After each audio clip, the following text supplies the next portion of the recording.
site oya Aigle du ciel diokana ona kombo na ngoka Aigle du ciel donc Aigle azania mamo ya pa pamba te nzambe pambola vraiment site oyo. Bonsoir na balandi nyonso ya www.aiglediciel.com.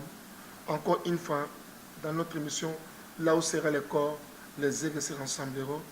Toujours opportunité comme kwamba Moussa Nzambe évangéliste Godin Sadissa à sa connue dans mon parti très bien. Le aïna ta plateau na biso il y a là où sera le corps les aigles se rassembleront. Donc rien que pour la parole de Dieu, rien que pour les hommes de Dieu, pour les serviteurs, les servantes, les messagers du Seigneur, rien que pour les enfants de Dieu, par rapport à l'écriture, il y a 5 doctrines. Maman Godin, bonjour. Bonjour papa. Sentez-vous bien maman? Très bien, Zamba Zovater. Il y a qu'on dit maté? Il y a bien vraiment. Mais pour passer dans la santé, il y a qu'on dit ma. Avant ça, on est maison, on est pas paracétamol, on est antibiotique, on a. On a bien tout. Je suis ma foi, tu m'as ma foi. Oui, il faut ça bien parce que sans la foi, il était de lui être agréable. Maman. Oui, on a plateau na biso, tout le monde a plateau messagère. Ils ont qui n'est pas un messager na carte ya émission bino. Nous avons encore une autre émission qui est réservée pour les femmes, rien que pour les femmes. Le messager de la bonne nouvelle, c'est une grande armée dont les rois fuient, puis sommes 68. Mais sans oublier qui est conduit par notre sœur Rite Diach. C'est une servante à passer chaque fois chaque semaine. Nous allons parler sur.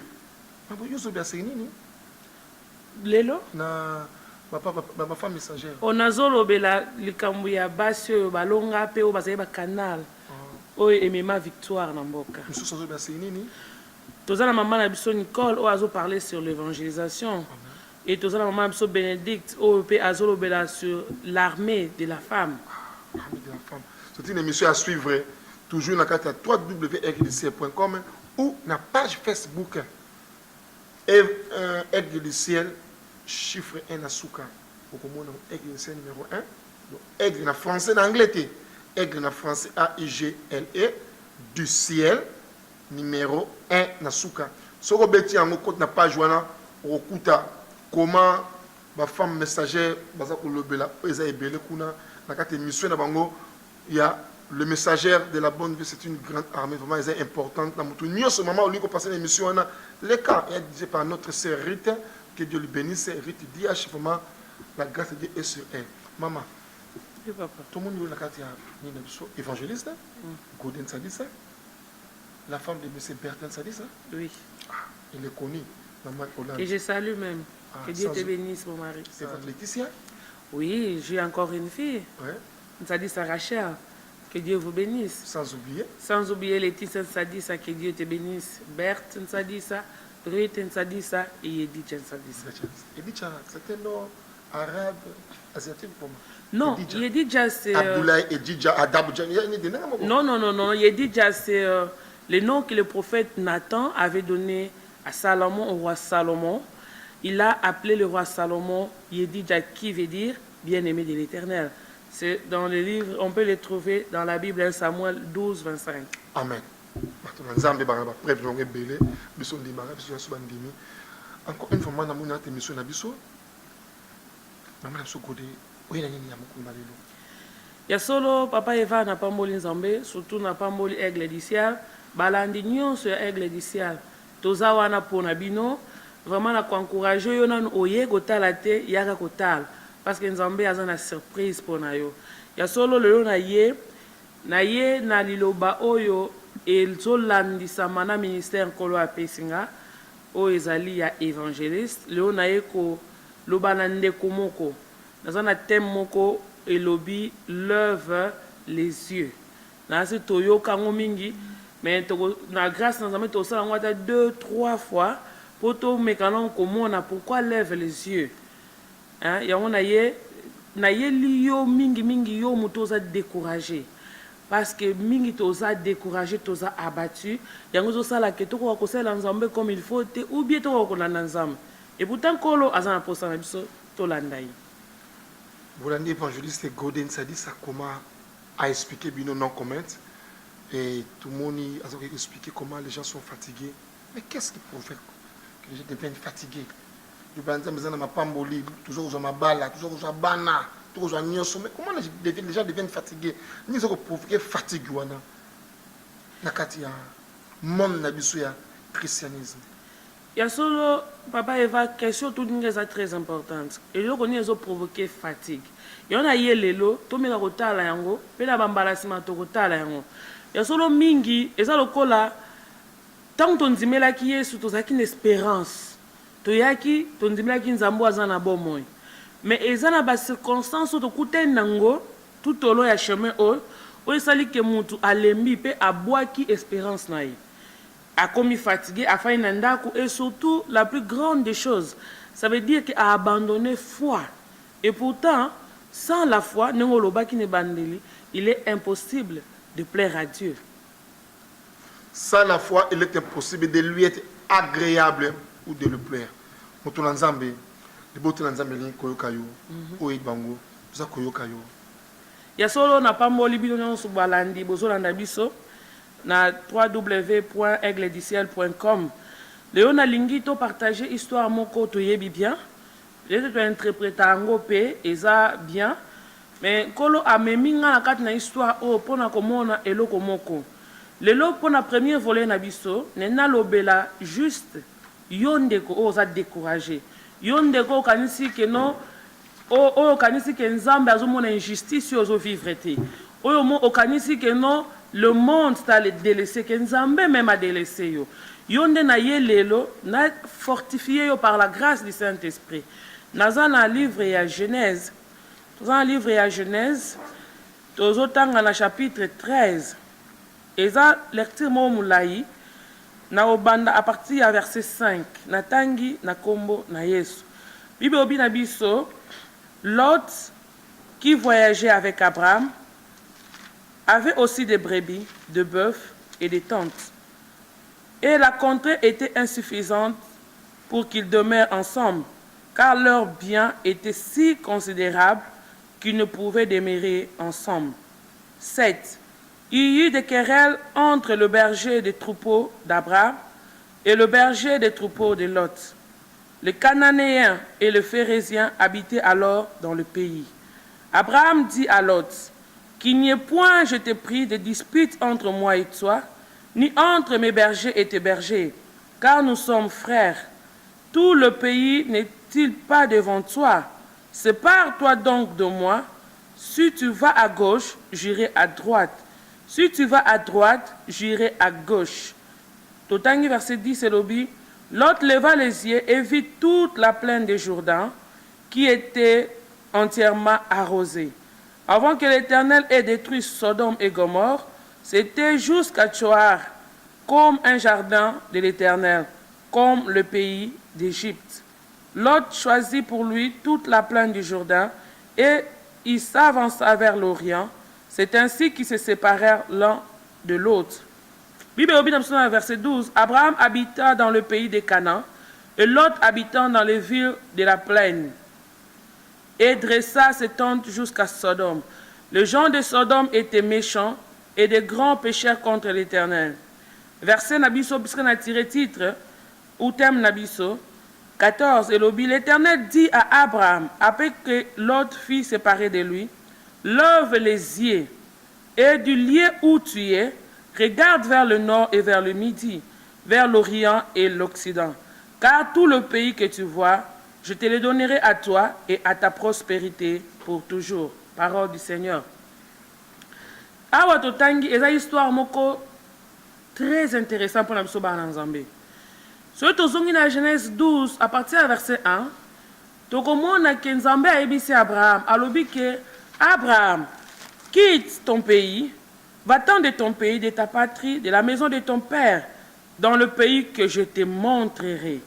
Nzambe abengi Abraham ayibisie bima na mboka na yo, tika bandeko na yo, tika famille na yo, tika oyo nyonso bandai eza tout autour na yo, bima kende bisanga Nzambe na kolakisa yo parce que kuna na kopambola yo. Tomoni que Abraham na verset 4 il y a 12 chapitre 12 la Bible dit que Abraham prit parti comme l'Éternel le lui avait ordonné et Lot partit avec lui.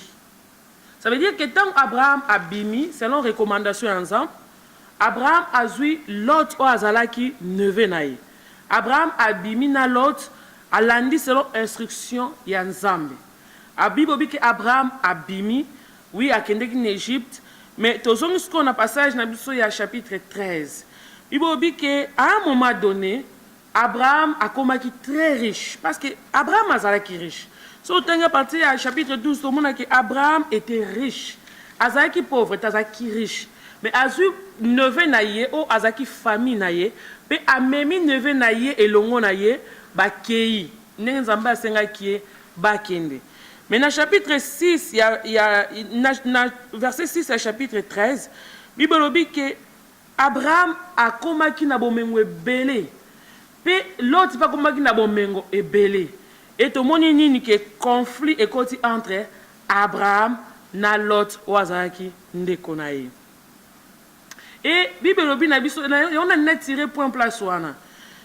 Bible obi na biso que tangu ba moni que bakomaki trop riche, ba berger bakomaki ko swana entre bango. Ba berger à Lot, ba bande ko swana ba berger ya Abraham. Pe Abraham azui li kanisa bisi Lot ndeko na ye. Pona motif ya moral. Hein? Pona moral. Alobi na Lot alobi que non. Et c'est na biso to swana te. To kabwana. Soki yo opona gauche, ok na gauche, ngana kopona bisika o ya droite. Mais soki yo oponi droite, ngana kokenende na gauche. Bien aimé ta place likamwe bandi.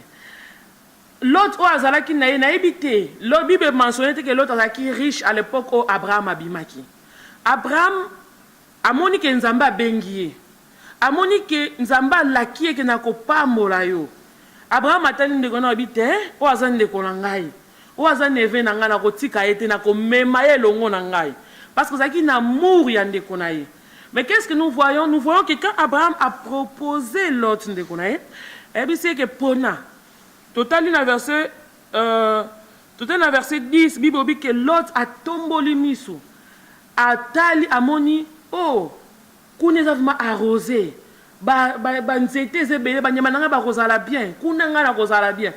L'autre a choisi avec égoïsme. Bien-aimé de Dieu, na yebite et l'oronine ezoko tungisa yo. Na yebite l'oronine est découragé yo. Peut-être que eza égoïsme. Peut-être que au luka ki osa bon la mon vie na o est tourné le yo mal. O ke batu ba décevoir yo o esa lelo ke osa fatigué. Mais na ina lobano ke komi benga zobate. Posa zobate. Parce que ton moni na histoire ok. Abraham, azwaki ndeko na mutu mususu c'était camarade bien aimé. Azwi ndeko na ye, libota na ye mutu akokai ko décevoir yete. Mutu ya azaki na confiance, azaki na assurance na mutu wana que non, azan ndeko na quand même akosala nga mabete, amemi ye elongo na ye pour ba vivre bénédiction ensemble. Mais retour et ça ligne épais ingratitude. Retour épais égoïsme. Mais là c'est pas parce que Nzambe azan Nzambe ya ba juste. Nzambe aza c'est un Dieu juste. C'est un Dieu Bible bengue que c'est le Dieu de la justice. Bible lobi na biso que na verset 12, Bible lobi que malgré que l'autre avait choisi. Bien aimé, l'autre n'avait même pas regardé que non. Oh nazana oncle nangai, c'est mon parent. Faisons un partage équitable. L'autre n'a pas regardé ça. L'autre a cherché ses propres intérêts. L'autre n'a pas même un instant pensé à Abraham. L'autre a vu ce que lui pouvait devenir, ce que ses troupeaux devaient devenir. Donc a choisir pour Naïe et non pour Abraham. A penser que Tebola Mounion sur Abraham a salié peut-être dans Zéla. A penser en côté. L'autre a kati comme na égoïsme naïe. Maintenant dans le but que Nzamba Nzamba a justice dans verset 12 à que nini. Bible dit qu'Abraham habitant dans le pays de Cana. Donc malgré l'autre a salaki Abraham a ken na côté où on zaki sec. Pour le coup l'autre a poni côté bien Abraham a kende ki na côté sec. Et Bible dit que Abraham a oumela ki wana alongwa kité. Tout le monde peut-être que Abraham a finga ki l'autre bien aimé. Tout le monde peut que Abraham a maudissa ki l'autre. Non. Abraham a tikali. Bobi poni a tikala ki pour la promesse dans Nzambe. Parce que yebaki que Nzambe a prometté qu'il a lobi que na kopambola yo. Donc bénédiction na yebande ko reposer te na Lot, mais bénédiction na ezaki reposer pa ya Nzambe ye moko. Ya omoni ka Abraham atikalaki. Alors na zonge pa na yo. Na ina biso ndeko. La na biso bien. Okozanga eloko tele ona pokwa lelo. Parce que Nzambe ana posa a restaurer yo. Na répondre à la question papa Eva. On répond à la question nangai. Merci pour la news sur www.lgdc.com page Facebook LGDC numéro 1. Maman nanga. Oui papa. Belé. Na lobi belé. Bino basali. Bulbara mingi. Ya sol. Toujours mon histoire pour expliquer ah il y a Lot na Abraham. Oyo c'est une époque na bango. Oui. Époque na bango. Na temps na bango. Oui. Mais il y a une querelle. Est-ce que le problème était entre Abraham et Lot ou le problème était entre querelle entre le serviteur d'Abraham et le serviteur de Lot? Expliquez-nous. D'où est-il venu le problème? Entre Abraham et Lot ou entre le serviteur d'Abraham et le serviteur de Lot? Dans quel contexte? Il y a ça, papa, et le Coran le est très important. Ce qui t'a plutôt résumé, car tu n'es qu'un serviteur, et c'est la plus facile. Et oui, on a une réponse. Non, parce que ce qui est un serviteur, et c'est la plus facile. La base de la querelle est d'abord richesse, ou ça croît. Donc, richesse, c'est comme qui est belle. Maman, s'il vous plaît. Le serviteur, chaque jour, oui. La richesse, oui. Moi, mon problème, moi, c'est ceci. Les problèmes, c'est que l'entreprise est minée. Oui. Tout le monde entreprise, il y a ingénierie, Bertin Sadi, c'est école. On parle de ingénierie, il y a pas d'agence école. C'est pas ça, la clé. Mais les problèmes, où tu pas mettre la banque, où tu pas salle. Il y a solo papa, ce qui n'a tangi, jusque-là, la Bible ne nous dit pas que Abraham n'a l'autre qui n'a problème. Il y a un lobby na yo. Donc, Balandi, Abraham, par rapport à lui, c'est l'église ou c'est une nation? Comme type, tu peux expliquer Abraham comme royauté, il y a Hollande conduit par Willem ou église référent maintenant conduit à peine. Nalina to solo bela makamu ya église. Donc naza na contexte. Donc nous avons le pasteur comme Abraham na église na à peine. Oui. Comme référent maintenant église à peine. Oui, on parle tout comme de l'église. Na église na on parle de l'église. Maintenant le problème est comme polémique entre les membres de APN contre les membres de X. Dit à quoi? Dit à richesse, il fallait la prédication, il fallait la contenu, fonctionnalité physique. Expliquez-nous bien malin. Dans le lobby à Watomonique, il y a eu croissance, il y a bien. Bien et comment il est considérable. Que et demeurer ensemble soutenir normal, ensemble était parce que bien comment il est considérable. Amen. Tout beau ça a pété. Oui papa. Au lobby, Dieu appela Abraham et Abraham amena son neveu. Oui. Oye microbe yi mwana kasma beza. Eza mabeti ya mona tosala ngope mingi. Tosala ngope mingi oye poto obengisi membre ya famille aye poto. Mais tozi mwana no déclarer mwana yo. O memi yepe aye poto. Mais même na exemple yo pesi, to mona ke ya ba confier belé na kati. Non, le problème se pose à mingi na muto abengisi te. Na ko ba te kaza innocent, mais le problème mingi na lobby bien. En général, le problème mingi za na muto oyo aye. Ah oui. Quand que ça sérieux problème où ils en a ba église, ils en a ba ndako. Bimima mema. Bibenga benga. Oui. Mais yango te vendre là. Non, yango. Awa, tu fais en parenthèse pour ça sérieux ma campagne. Il est trop sérieux. Trop font en parenthèse maman. Maintenant faut la pourquoi ça permission na font en parenthèse. Oui papa faut. On a syndicaliste ya biso ba membre na bino. Oui, fongola. On biso mataka kuna na tumbeloté. Tu as ba membre. Fongola papa. Mais kobengisa mwana moninga to mwana ndeko. To mwana bote na libala mosusu. Na mobali to na mwasi mosusu. To mwana bote na yatika. Eza mabe? Non. Eza bien. Eza bien. Mobi pome comme na mwana wana. Soko comme na mwana na par rapport même soko traiter na kati ya ndako vis-à-vis ya bana na yo. To comportement ya mobali to ya mwasi vis-à-vis ya mwana bote wa adopter, expliquer na eloko wana vie quotidienne HTB. Vie sociale. Vie sociale. Papa Eva na ute koloba tout à l'heure. Tu peux 3 minutes pour nous. Na ute koloba tout à l'heure que dans toute chose ça a deux côtés. Hein? Obengi singa na oloba no tiki mwana na mboka to obengi si mwana ndeko na yo aya kosunga yo. Papa na ya kufi to mama na ye akufi.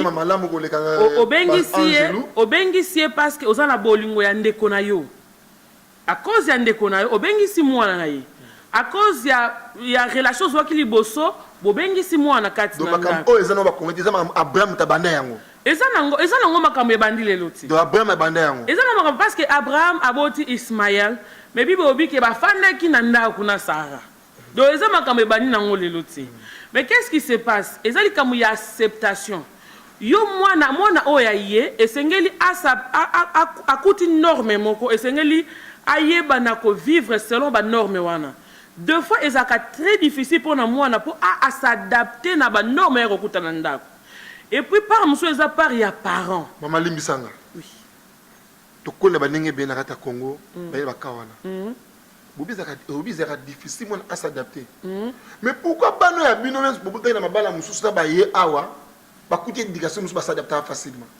Non, nyon sauté parce que oko vivre oko kozana mutu musu akoki ko paraître comme mais à s'adapter.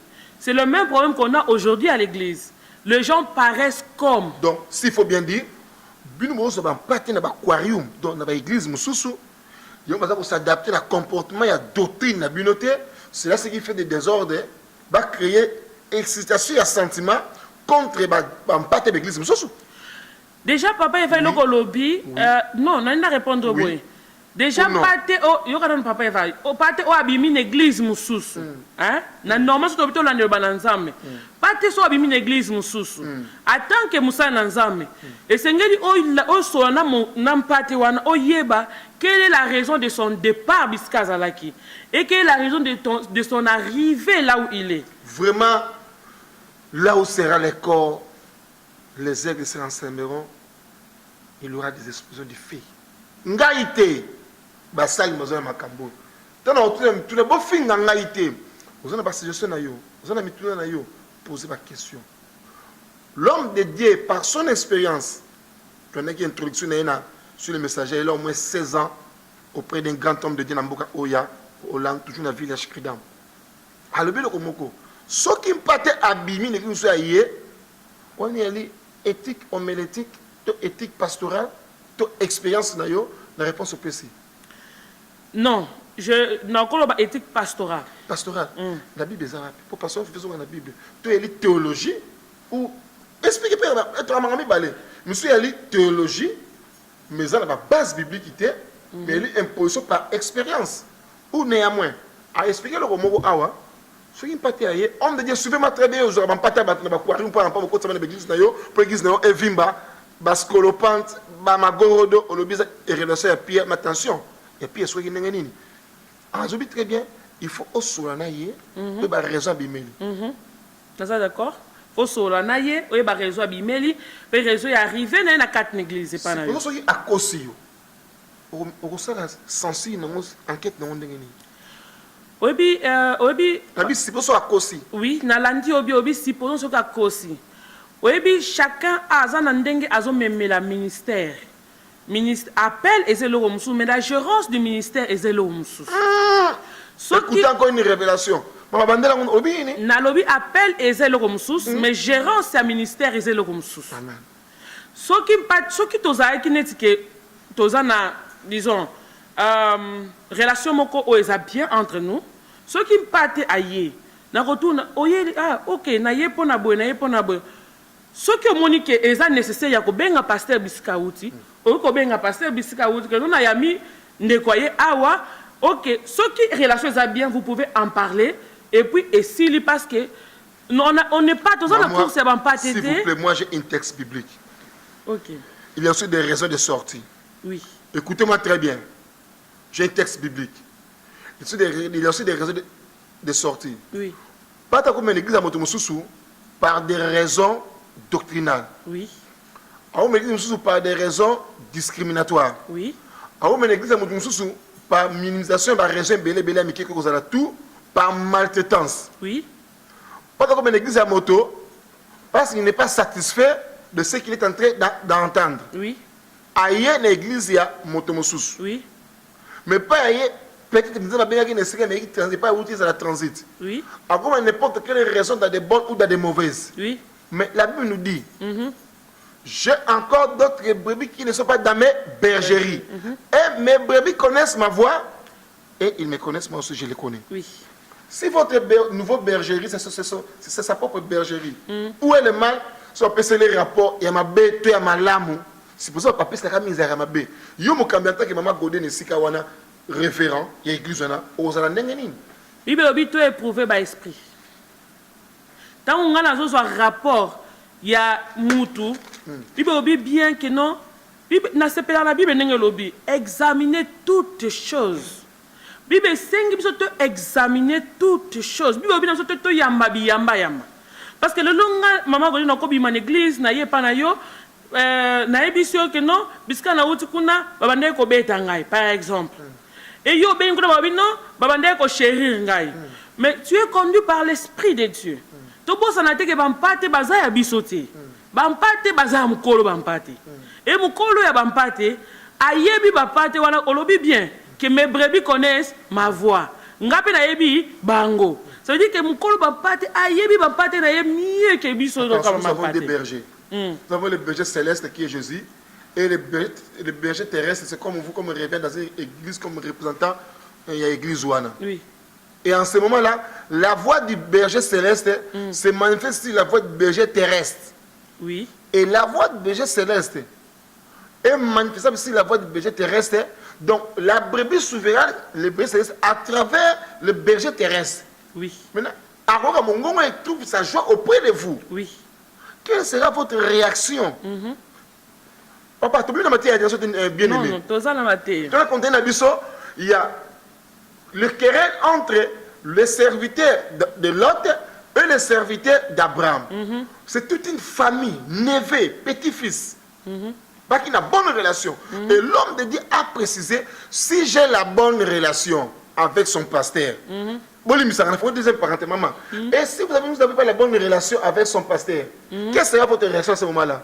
Aucun rapport. Néanmoins, on contacte d'après le contexte sur oui. Oui, Maman, oui.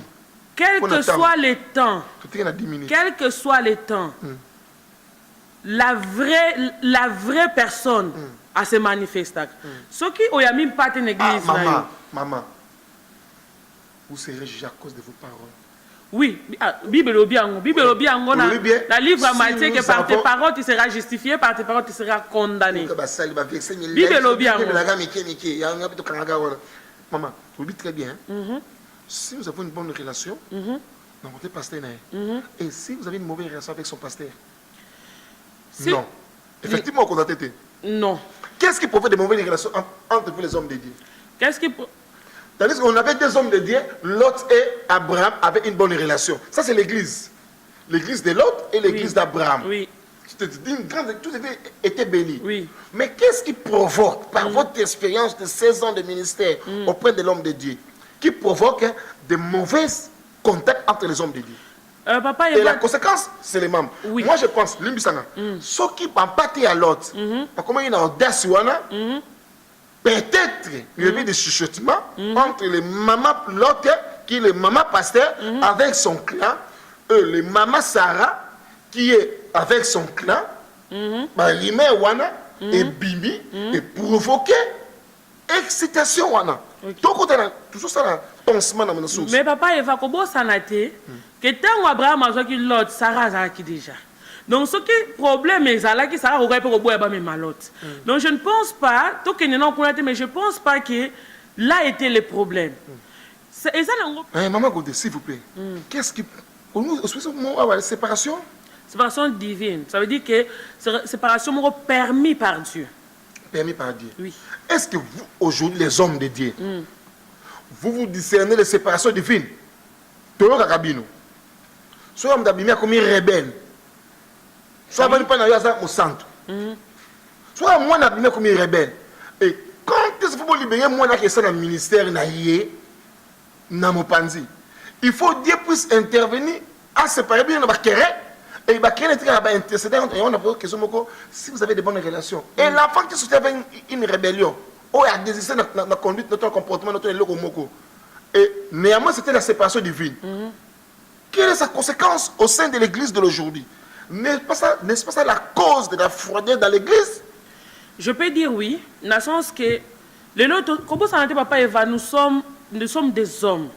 Les lots, en tant qu'hommes, ceux qui, ils ont le col net au plus exemple, à Moutou, au Bengi 6 mois dans des colons Afrique. Mais moi, je suis un lobby qui abima, au Banotangele, Bola, mon yon, ça là dans la vie.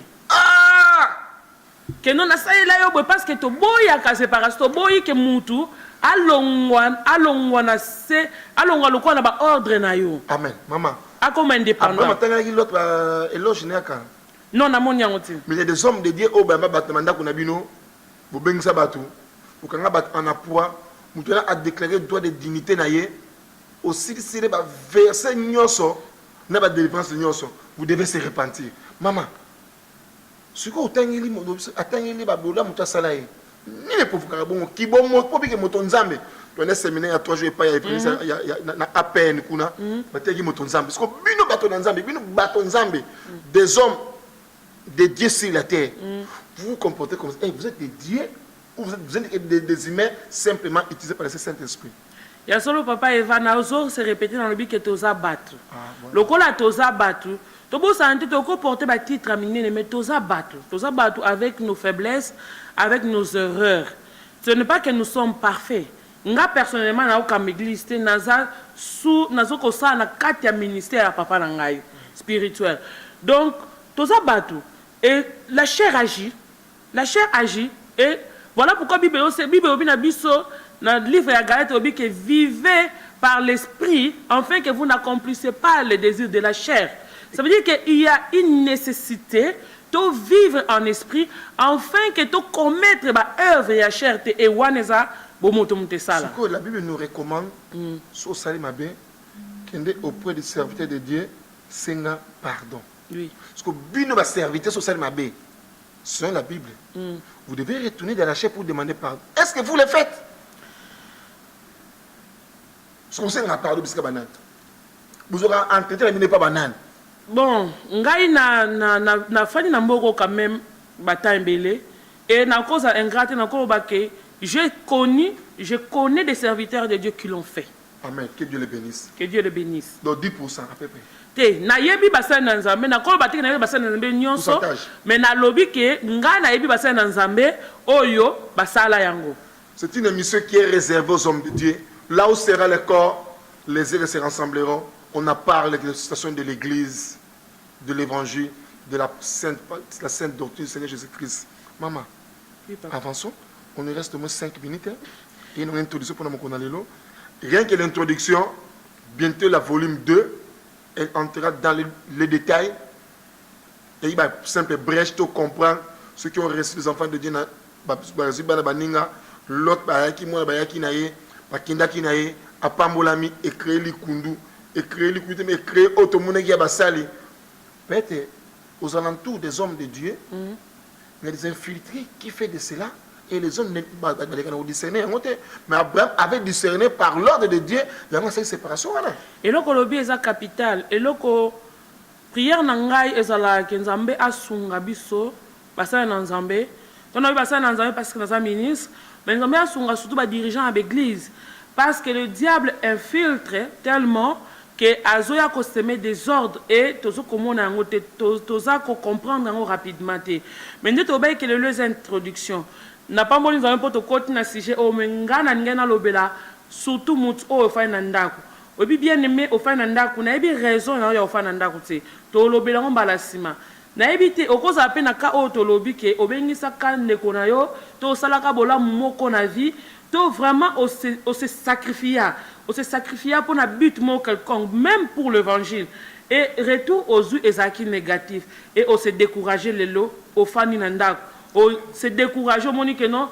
Il y a solo nzambe, bamsuba lobaku nzambe azatete, ndekolena ebiso nzambe azali. Bible lobi na biso ke to lukaye pe akomi monisa. To lobelango la prochaine volée, mais nazana posa encourager pour na lelo. nena ebiso ke nzambe o abenga yo atika yo te nzambe o abenga yo aza na bomoi eloko moko esengeli na yo lelo o comprendre que o ekomela yo eza erreur te mais o tirer les soins o ekomela yo parce que nzambe alinga enseigner quelque chose. Maman, tu as aussi le développement de bandeli. On revient sur l'ingratitude. Oui, nalobelaki C'est l'ingratitude. l'ingratitude, l'injustice. Nous avons communiqué, tout ça, quoi, l'amour. Biso a na katamboka Hollande encore une fois. Toi, on a déjeuné avec maman dans la ville, il y a l'Eden, dans l'église de Ardae, et pas il y a révérend John, dont samedi le 4 avril et le 3 avril, il y a 2016.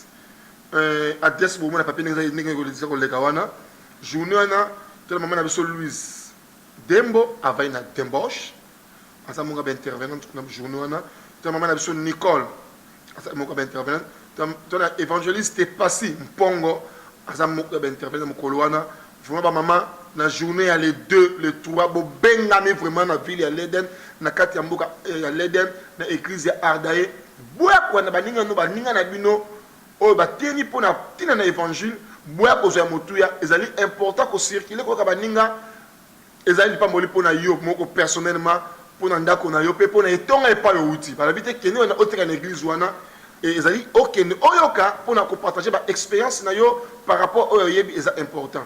Yo, parce que quand on a battu dans l'église, c'était acheté-blif, tika baninga, ba, keno, kamatea, tika bana, ba, kamatea. Si tu veux reconnaître, tu es un bon serviteur de Dieu. Tika bana, ba, sakana, bana, baninga, o comprendre okanga mwana na ndaku obomba ke na ndaku yo moko tangisa ye même kola ko finga yo okotuna eutu parce que l'homme est né dans le péché parce qu'on a été conçu dans le péché est avec nous on dirait qu'il faut devait demander pardon pour se repentir et aux Saint-Esprit. Moi je pense ce n'est pas important au garder en partenaire yo za ministère za na provision za na mandat za na directif tika ban pate ba ke yo ka mate pa ya moninga bana baninga na bango et déclencher F24 na bango c'est ça to mona ki basala na bote na mboka libanda ba Billy Graham ba Osborne ba Salaminene ba Peter Muntwa ba Maesh ba Renard Bonke ba l'évangile na mboka ya Congo et ça ba obaza bazalelo bisto kena koyoka bango pe tozonga ba yate ba kiaki owelo ya na poto côté l'église bango me ba mashbash to zaki na ba fito ta ba livre mashbash mais moko ta ba l'église mashbash en arrêté ya Hollande donc néanmoins ce n'est pas important de regarder ba mpate te ko provoquer journée mokolo wana po ba mpate na ba kenete na kengela ngai c'est que ça na eloko te so ine eloko aigle du ciel a benissio tika so ko za na tembi yaka to bango Bible ouverte il y a des versets et des précisions bibliquement tu as encore une journée il y a mon aîné, na kati ya mboka ya Rotterdam et puis ya révérend Gisèle Nkoyi. Il y a comme mon Nkoyi. A Nkoyi à moi aussi. Maman a organisé journée à Pâques. La journée à Pâques le 2 avril. Journée d'adoration à Bengisi ba Yembe Belé, toi un évangéliste Trésor Lukusa, le chevalier du Seigneur. Toi un groupe de restauration à Belgique et aux Alawana conduit par notre sœur Vanessa Kiasuka. Aux Alawana, c'est ça, les Vanessa Kiasuka et Nene dans aux Alawana, groupe de restauration, il y a Korea musique, Korea musique et aux Alawana, Baembe Belé, vous avez un papier dans le monde aux Ala. Ndeko nangai, aux Animbongo et Tiki au Kieleden, qui n'est pas maman Gisèle. Yo pour le côté, Kocha veut me coloner, Kocha peut arrêter me coloner. To lembi ba technique wana eza ko refroidir évangile pour na gloire en colo.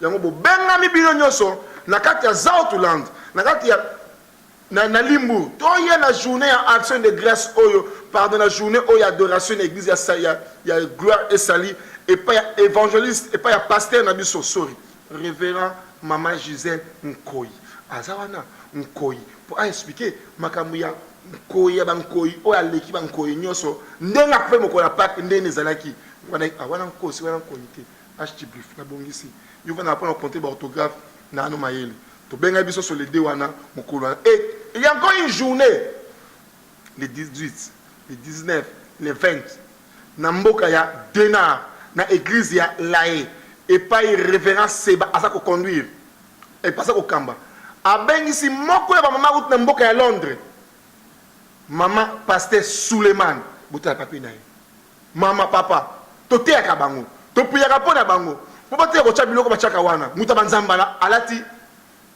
bilamba na biso atiki nzamba mwana ya laku ba atanyame aye na mpanzi na biso yango bobenga bibino nyonso mokolo wana na dena toyoka ye mama awuti na bavia kubi vikoma mwasi na islam ndenge nazalaki andima yezu aya na yezu andima yezu na biso ndenge rita landaki ndeko nanga mama boya na journée wana soki ozali d'accord na ngai te mtu koyeba ngapa na nanga na pesi message o est important to profiter to ka mama wana soki sili a okele l'église na Londres te yaka oka moninga ndenga ko pesa sango malamu zali pamboli pona yo que Dieu vous bénisse encore une fois mako dina zongeli Oui papa.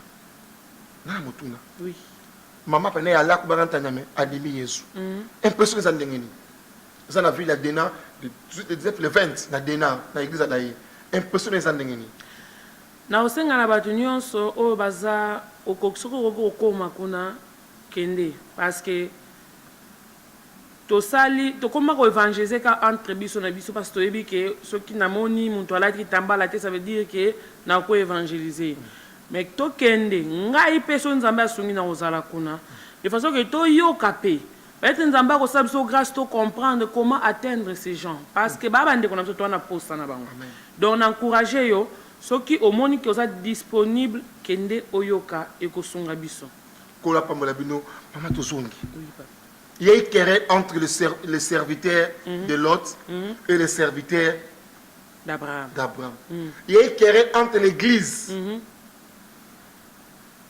de pasteur Abraham et le pasteur Lot. Il y a une querelle de brebis. Mais les anciens, les révérends, les visionnaires avaient une bonne... C'était un lien familial. Expliquez-moi une minute. Vous avez disposé? Naza disposé papa. Non, non, non, non. Tomoni ke bazaki famille. Tomoni total nanu réponse il y a Abraham na likambwana. Parce que Abraham na lobaki Abraham akoka ko réagir mal. Parce que quand même yé mutamema ki ndeko na ye. Bénédiction zaki ya ye. Ya be maki ndeko na ye. Mais total Abraham alobi na l'autre alobi ke entre biso mbale dispute ezalati. Yo pona. Donc Abraham a se retiré qui a tiki choix na l'autre. A tiki l'autre que non, yo sala choix. Choix oh yo ko sala, ngana ko respectango. Oui pour la ni Abraham a ça qui bon Abraham a dit sûr, a tiki choix na l'autre. Na serviteur encadré. Oui, na muto ya encadré. A pamboli. A tiki sala choix. A tiki sala choix. Abike sala choix. Abraham bima tiki la église papa ngandima.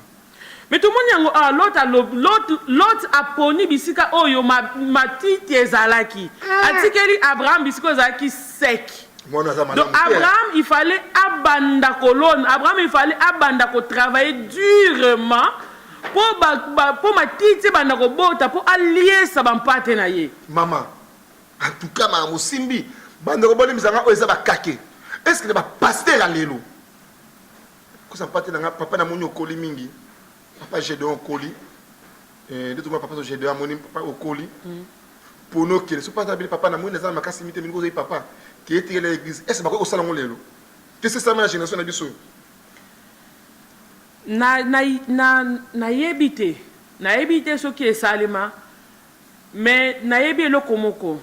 Na yebi que celui qui est appelé wana nazolo par rapport à moi. Na yebi que celui qui est appelé à cause qu'on répond de l'école Abraham a répondu. Ça veut dire qu'à libérer. Abraham a libéré l'autre. Amen. Vraiment, il y a des appels et des appels. Il y a des mystères encore à affronter et à découvrir. On est encore trop loin. Ils millions nous. Nous allons bénir. Ils millions nous. Nous allons bénir. Tommy qui dit ça, qu'on a pambola. Ça m'a dit que toi encadrer bana bakola pour libérer bango. Ndenge to botaka bana akola zupe mobali apambola maki na libala et sengune yangwana. Oui. Pasteur, il vous faut les enseignements. Théologie ça bien. Pour la zoba, je vais vous communiquer les dons que j'ai. Et le bien belé. Kolo a béni une fois. Maman, oui, aussi bien belé. Tout bon on a volume 2. Tout bon bien on a volume 2. Volume 2. Comment libérer l'enfant qui a grandi auprès de toi. Oui. Et comment constater que cet enfant il a grandi. Vraiment, ils ont facilité.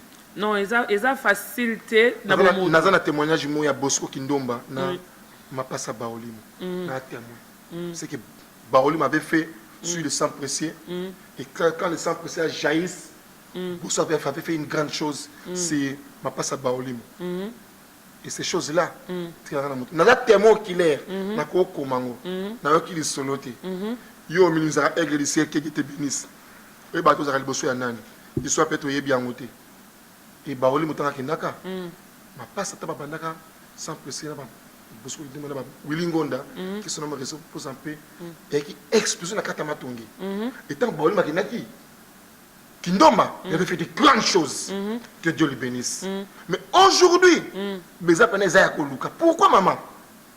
Parce que nous sommes devenus égoïstes. Parce que nous ne sommes pas appelés. Aussi, Abraham, il a été appelé. Kindomba aussi, il n'est pas mon père, mais je le connais. Il a été appelé. Vous qui jouez avec l'appel de Dieu, vous qui jouez avec l'appel de Dieu, apôtre Pazoba, je ne veux pas qu'il y ait beaucoup de prédicateurs, car ils seront jugés sévèrement. Celui qui pêche dans la chair et j'ai dans la chair. Attention, que Dieu vous bénisse. Nous avons pas maman Marie-France Tamboukaya, Aken allemand. Nous avons pas maman Marie-France. Marie-France, que Dieu vous bénisse.